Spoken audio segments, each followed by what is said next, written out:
A cold, wet and windy Grand Prix circuit in East London greeted competitors for rounds 5 and 6. Nissan entered the fray for the first time with a Nissan Sentra in the hands of Nick de Waal.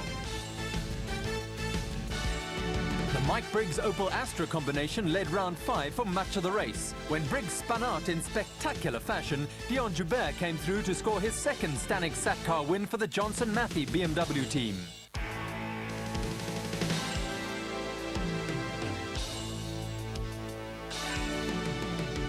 Round 6 saw Grant McCleary in the second Opel Astra suffer the same fate as teammate Briggs. This time it was McCleary who crashed while leading. Veteran Tony Viana came through to score a double for BMW and chalk up his first Satcar victory.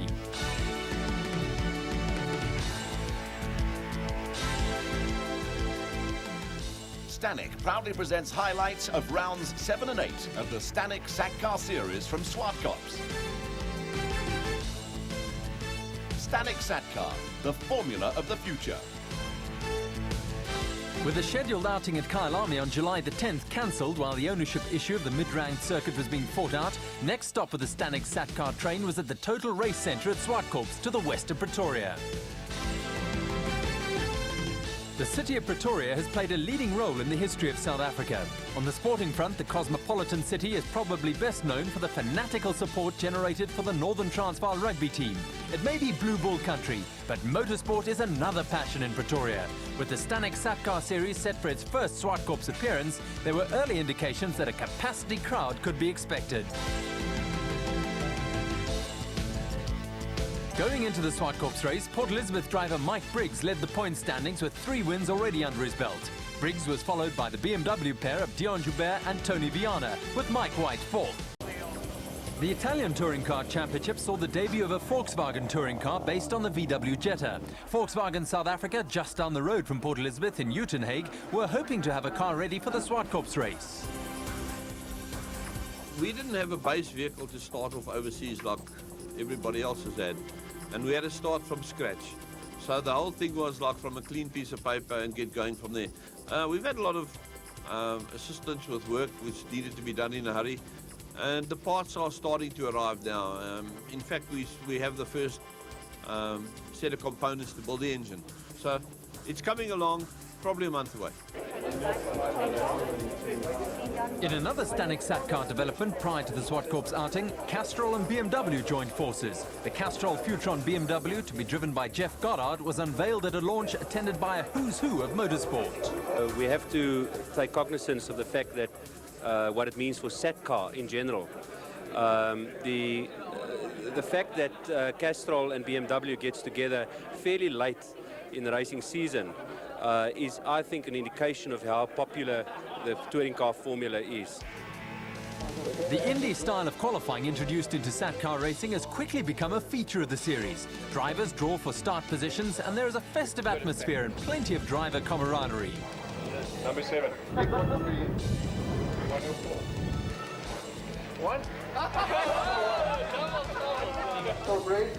What do you know? Number 3, Marco Briggs. Dion Joubert, BMW. Okay, I'm flying. The Zwartkops meeting did not get off to a good start for the Minolta Toyota team. The Toyota sprinters, driven by Serge Damso and Mike White, both developed technical problems.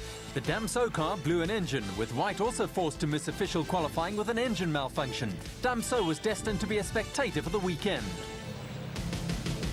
While the Mike White car was on its way back to the Toyota workshop in Johannesburg, it was business as usual for the rest of the teams. On a tight circuit like Zwartkops, a good grid position is all important. While the drivers were busy psyching themselves up for official qualifying, the technical experts were attending to last-minute detail. Young Opel Astra driver Grant McCleary, as was the case in East London, drew first position when it came to official qualifying. We were out here about 3 weeks ago testing, and the car was really fantastic. I've only been here with a group in cars, and this is electrifying. You can't believe how hard you actually work in the car. It's just gear changes all the time, braking, cornering. It's the most exciting track I've ever driven on with the Zwartkops. We've battled a bit here for the last 2 days, but it's all coming right. The guys have worked exceptionally well. We worked till 1, 2 in the morning getting the car right, and I'm on pace, so I'm happy. The While Grant McCleary went through all the necessary warm-up lap motions, Jeff Goddard was scheduled to be next away with the tension really starting to mount. The Indy style of qualifying sees each driver given a warm-up lap, 2 flying laps and a slow-down lap. Cars are out on the circuit one at a time, with the qualifying system adding to the tension and air of expectancy that has quickly become very much part of the Stanek SAC car hype. Anxious pit crews monitor the progress of every driver, and there is as much tension out of the car as there is in the hot seat. It's very much more demanding physically. Not having raced since last November, I found it a little bit difficult in the beginning, but I'm getting to grips with the car, doing reasonable lap times, and we have the gear ratios that we've been looking for, definitely, but what we don't have is the clutch that they have in the British touring car. It should have arrived here yesterday, but it hasn't arrived, so we're still on the carbon fibre clutch, which is still going to give us a bit of a problem.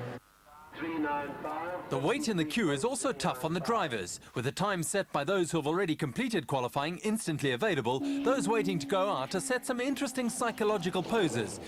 It's all part and parcel of the world of professional motor racing. With 3 Stanek SAC car victories already in the bag, there was a great deal of pressure on Opel Astra star Mike Briggs. Briggs was a leading contender for pole position, and while he set off on his warm-up lap, BMW teammates Dion Joubert and Jeff Goddard discussed a technical problem. No, my clutch slipped. Oh, really? My clutch is buggered now.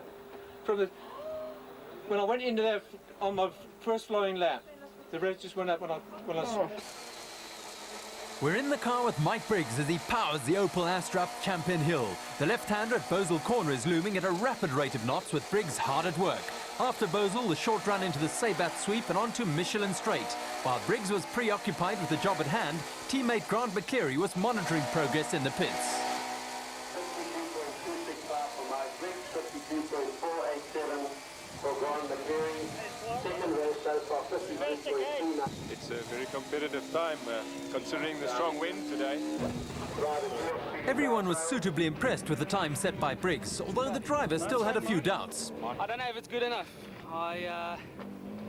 It's so difficult on this track to get a quick lap in with just 2. My first one I take conservatively just to make sure I'm on the grid. The second one was my quick one, but I was a little bit rusty in the complex, and I don't know, it's going to be close. Klerksdorp car dealer Farouk Dangor is the only privateer currently active in the Stanek SAC car series. Dangor campaigns the speedy car sales BMW M3 and was another to run into a few early problem areas at Zwartkops. We've had quite a bit of problems in this week. We came on Thursday and we had a gearbox problem, and Friday we had another problem. Eventually we got it going.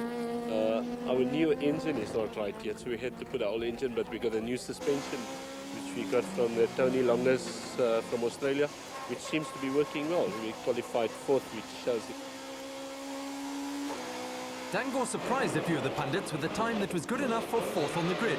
But of the more fancy drivers, it was all eyes on Johnson Matthey BMW star Dion Joubert. Mike Briggs was a more than interested onlooker. Dion's really the one that can do it, but I think the pressure's going to be on him now. He knows what I've done. He's going to have to go out there and do it.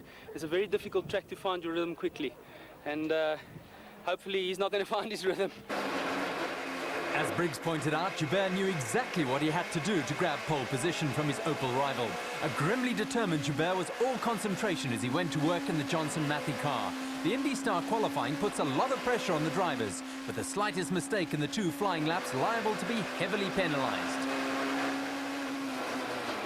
Joubert really had the hammer down as he threw the BMW around the circuit. The qualifying format is a test of driver skill and of nerve.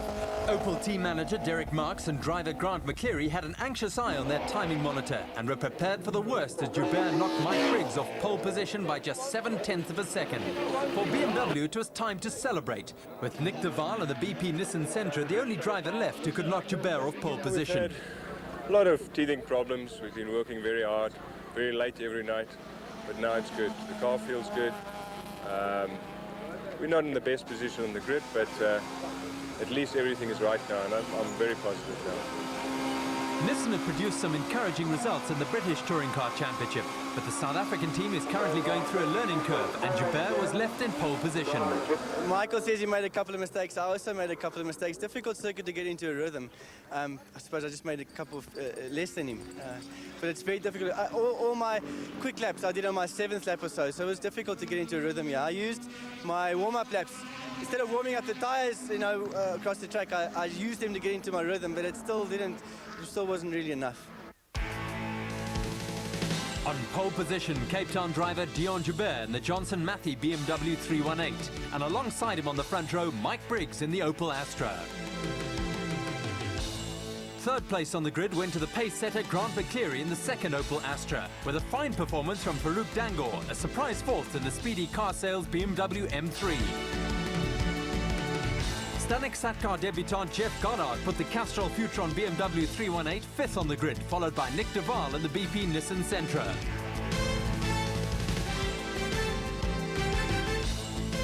Mike White failed to qualify in the Minolta Toyota Sprinter and would be forced to start from the back of the grid. Some frantic overnight work at the Toyota workshop saw the Minolta Toyota Sprinter back at the circuit on race day, but there were still anxious expressions in the Toyota pits. Modern high-tech racing machinery can often be a little temperamental, and an electrical gremlin was setting a few more poses for the Toyota technicians.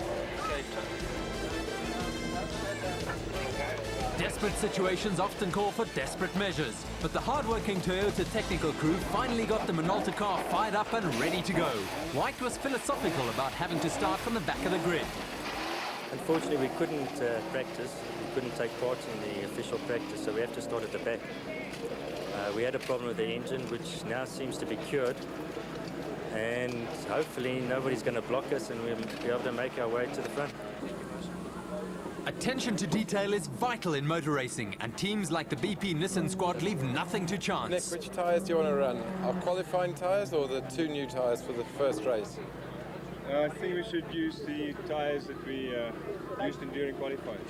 They felt good. We're playing a catch-up game. We started 3 races late, and I can see my opposition has settled down. They're in a pattern already, which we are not in. Our biggest problem, as you know, is the engine side. We've been battling with local engine development, and that was very much incidentally the case with the Primera overseas. And now very recently, in the last month, they got their act together, and whereas they've been using the also UK developed engines, they've now gone over to the new Japanese engines, and since they've that done, it's a completely different car. As you know, the Nissan came first and second at Silverstone. So at this very moment in time, we obviously negotiating very hard with Japan to get our hands on the engines that they're using. We feel the rest of the car is fine, the suspension is now really sorted out, and if we can get the engines, we'll be right up front there. Yeah, we were actually 3 weeks ago, and Briggsy was driving, and after 6 laps he came in, he was complaining his hands were sore and he's hell of a tired, and I sort of thought, well, it can't be that bad until I drove. Well, I tell you, and I go to gym every day. I train, I run, I cycle, I swim, and 6 to 8 laps you are really physically exhausted. Not only the concentration, but your arms and your legs, and it's very, very tiring on the car. This morning I woke up and my chest is actually quite sore from the seatbelts. It's very, very bumpy as well. It's going to be tough. 18 laps is going to be very, very tough around here. A huge crowd turned out on race day, with the drivers given a great welcome by the enthusiasts. The 2-kilometre Zwartkops circuit is designed around a drive-in theatre and features a variety of slow and ultra-quick corners that provide for a tough test any way you look at it. We're only minutes away from the start of the 7th round of the Stanek Satcar Series, with the usual last-minute activity out on the starting grid. The cars will be flagged away for a warm-up lap and will reform back on the grid for a standing start. Away they go on the warm-up lap as we take a look from the back of Dion Joubert's Johnson Matthey BMW. All the cars are fitted with race cams, so we'll be having a close look at what is sure to be some heavy action from these drivers. Warming up the tyres is part of the warm-up lap ritual. The slick racing tyres need to generate heat to operate at maximum efficiency, and the choice of tyre compounds is critical, with much depending on weather conditions and the track surface.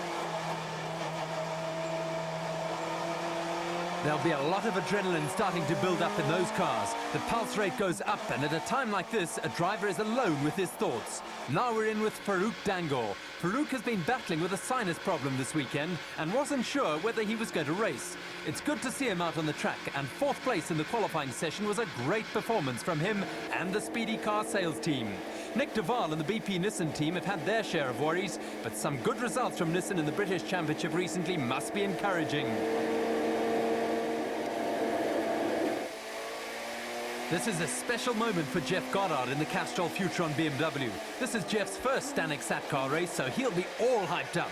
Goddard replaces Tony Viana in the BMW, and we all wish Tony well as he battles with illness.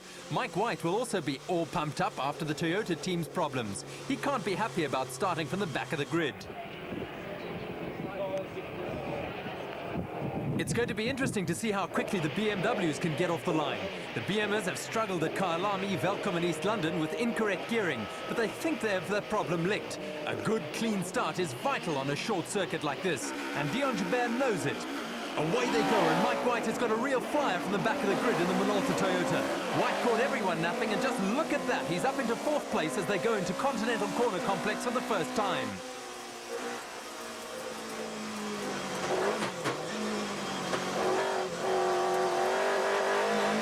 Joubert got the start he wanted. Joubert leads from Briggs, Farouk Dangoor is third, and Mike White is up into fourth. That's going to create a bit of a stir in the Toyota pit, and White has Farouk Dangoor in his sights.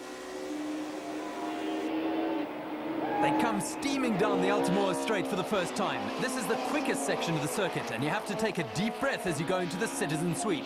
Mike White is looking for a way around Farouk Dangoor and is on the charge.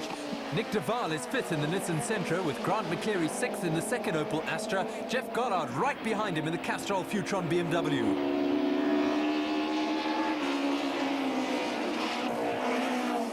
The end of lap one, and Nick de Waal's in trouble. The engine has let go. That's cruel luck for the Nissan team, and you don't want to know what Nick de Waal is saying right now.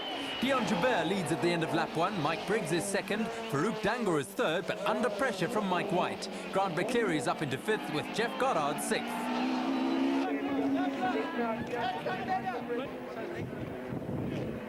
Nick de Waal looks to have taken a philosophical attitude, but that's a major disappointment for Nissan.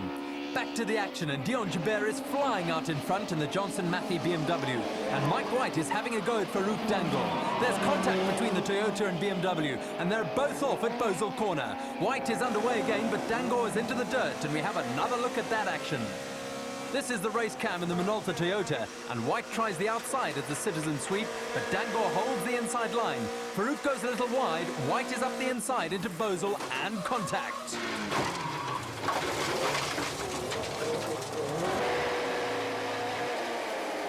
Farouk Dangoor won't be happy about that, as we have another look at the incident. This time from the race cam in the Castrol Futron BMW. The marshals have finally got Farouk underway again, but he must be seething. Lap 6, and Mike White is challenging Jeff Goddard in the Castrol Futron BMW. White dropped a couple of places in that scuffle with Farouk Dangoor and wants to get up among the leaders.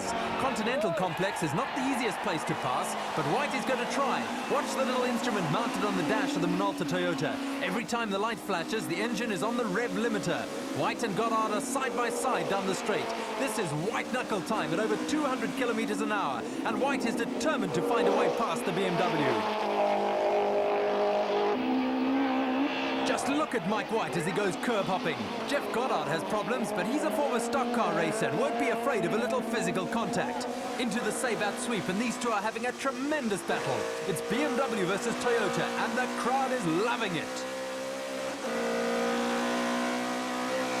What has White got in store for Jeff Goddard this time around? That 2-litre 16-valve motor in the Toyota is working overtime. White will feel Goddard is holding him up, but he's missed a gear. That'll cost him ground.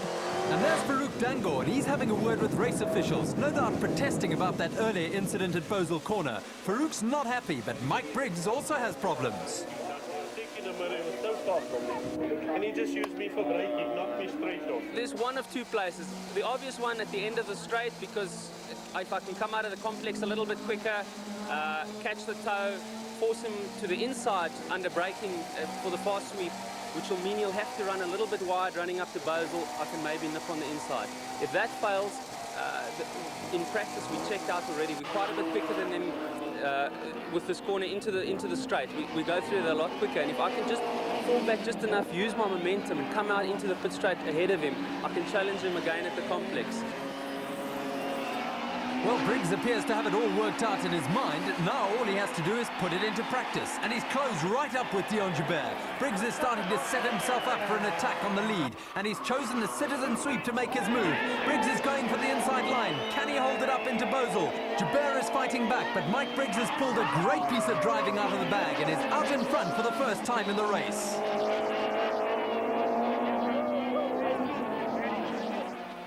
Joubert is trying to fight back with the leaders in among the slower Group N cars. The traffic could provide Joubert with the break he needs, but Michael Briggs is not going to be an easy target. Lap 12, and it's still Mike Briggs out in front in the Opel Astra, with Dion Joubert right on his heels in the Johnson-Matthey BMW. Mike Briggs and Dion Joubert have a handy lead over Grant McCleary in the second of the Opel Astras. Jeff Goddard has moved into fourth in the Castrol Futron BMW, and that means Mike White has run into problems in the Minolta Toyota Sprinter. That is terminal where Mike is concerned, and he's going to park the Toyota in the drive-in section. It has certainly been an adventurous day for Mike and the Toyota team. Lap 13, and Jeff Goddard has Group N leaders Sean van der Linde and Grant van Schalkwyk up ahead of him. Oh dear, van Schalkwyk is spun and Goddard has to take some heavy evasive action. That certainly gave him a bit of a wake-up call. Let's have a look at that action as Goddard saw it. Sat cars are not designed for little off-road excursions like this, but it could have been worse had Goddard made contact with either Grant van Schalkwyk or Sean van der Linde. The final lap, and Dion Joubert has to make some quick plans if he's going to get past Mike Briggs. There aren't too many overtaking places left for Joubert, and Briggs holds all the aces. Joubert just isn't close enough to try and sneak up on the inside of the citizen sweep. He needs to be right up on the Opel Astra's back bumper to try and make a move at Bosel Corner. Briggs has all the options covered, and it doesn't look as though he's about to make any costly mistakes at this stage. Through the save-out sweep for the final time, and Mike Briggs wins it for Opel in the Astra. Dion Joubert is second, with Grant McCleary third in the second Astra. Jeff Goddard is fourth in the Castrol Futron BMW. I thought I had it all covered, but a slow car held me up momentarily out this very slow Continental corner, and Michael just got the jump, and I was surprised to see him really on the inside of my mirror, you know, and coming by. So he must have gotten the power a couple of seconds before me. But that just happened. I noticed that I was a bit quicker than him out of the corner, and as I said earlier today, what I would do is just set the move up like 2 or 3 corners previously, and it worked. I set him up, I got him a little bit on the edge, and I came out of the corner quicker than him, and it was just slipstreaming side by side all the way down the straight. I lost the mirror in the process, but it pretty much worked, and I think that's what pays off, is planning the race before it actually happens, because it was far too busy out there. I was absolutely, physically, I was finished. I just couldn't have gone anymore. I had to get past when I did, otherwise it would have been a second. For pit crews, there's plenty of work between races, and they're busy working on Farouk Danga's car. Basically what happened, the tie rod end was bent. We've straightened it out. That seems to be the only suspension damage.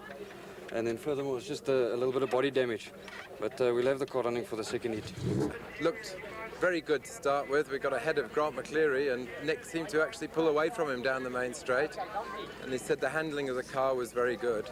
So when the engine failed, we're all very down right now. We think there's too much damage in the engine to attempt doing the second heat. We can't repair it here. Bad luck for the Nissan team, but Mike Briggs is happy enough as he signs autographs for young fans. The youngsters certainly like to get involved with their heroes, and it's nice to see the drivers making themselves available for autographs. The Minolta Toyota technical crew have had a busy weekend. Mike White's car shows a few battle scars, and they're trying to get the Toyota ready for round 8. Round 8 to the Stanek Satcar Series, and we're about to get underway with Mike Briggs in pole position. Alongside him is Dion Joubert. Mike White and Farouk Danga are both on the grid, and White has run into the back of Jeff Goddard's BMW. Drama at the start with smoke pouring from the back of the Castrol Futron BMW. That's bodywork rubbing against the right rear tyre of Goddard's car. Into the Continental Complex they go, with Goddard 5th behind Briggs, Joubert, McCleary and Dangle. Smoke still pours from the BMW as we have a look at the start line incident through the race cam in Mike White's Minolta Toyota. The BMW was a little slow off the line and White went for a gap that just wasn't there. There was solid contact and Mike White is parking the Toyota. It's been a wretched weekend for the Minolta Toyota team. Down the Altimore straight with Briggs and Joubert leading a high-speed train. The Goddard BMW is dropping back and looks to be headed for retirement. Dion Joubert is putting the pressure on Mike Briggs. He wants to make an early move, and it looks as though Joubert gave Briggs a little nudge at Bosel, and the Opel has gone wide. Has Briggs managed to hold on to the Astra? They're side by side into Sabat sweep, and we have action at Zwartkops.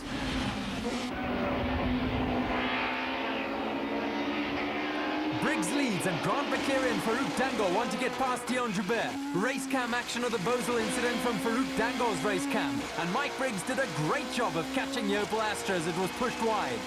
Now we see McCleary and Dangle moving in on Dion Joubert as he goes wide at the Sabat sweep. McCleary squeezes past, but Farouk just does not have enough momentum to get past the Johnson Matthey car. Jeff Goddard has parked the Castrol Futron BMW in pit lane. The bodywork damage has taken its toll on the right rear tyre, and there is a disconsolate Mike White.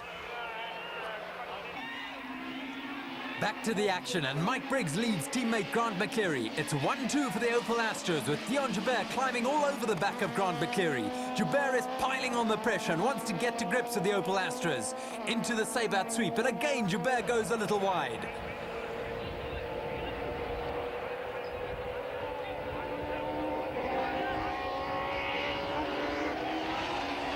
They're into lap 3 of 18, and what has Dion Joubert got planned for Grant McCleary at Continental? We are with Farouk Dangle as Joubert comes up on the inside. The two cars have made contact, and Joubert is trying to force McCleary out wide. This is no-holds-barred stuff, and the crowd is loving every moment. Down the main straight towards the Citizen Sweep, and Dion Joubert has the inside line. Grant McCleary has problems because Farouk Dangle is following Joubert's line. In one easy move, McCleary has dropped from 2nd to 4th. Dion Joubert is up into 2nd place in the Johnson Matthey BMW. Now he'll want to get to grips with the leader, Mike Briggs. But it's Grant McCleary and Farouk Dangle who are having a tremendous scrap.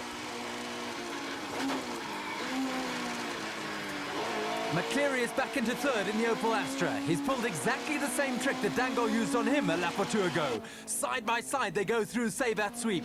There are only centimetres separating the Opel Astra and the BMW, and there is no place for the faint of heart in those cars.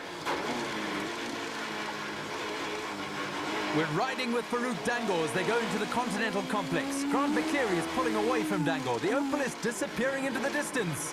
And trouble for Dangle. He's going to park the BMW. That's the gearbox problem, and it's bad luck for the speedy car sales team. Mike White, Jeff Goddard and Farouk Dangle have all fallen by the wayside, but there are no problems for leader Mike Briggs. The Opel Astra is on its last lap with Dion Joubert 2nd, and he hasn't thrown in the towel just yet. Joubert will be 2nd, but there's no stopping Mike Briggs and the Opel Astra as they take honours in round 8 of the Stanek SATCAR Series.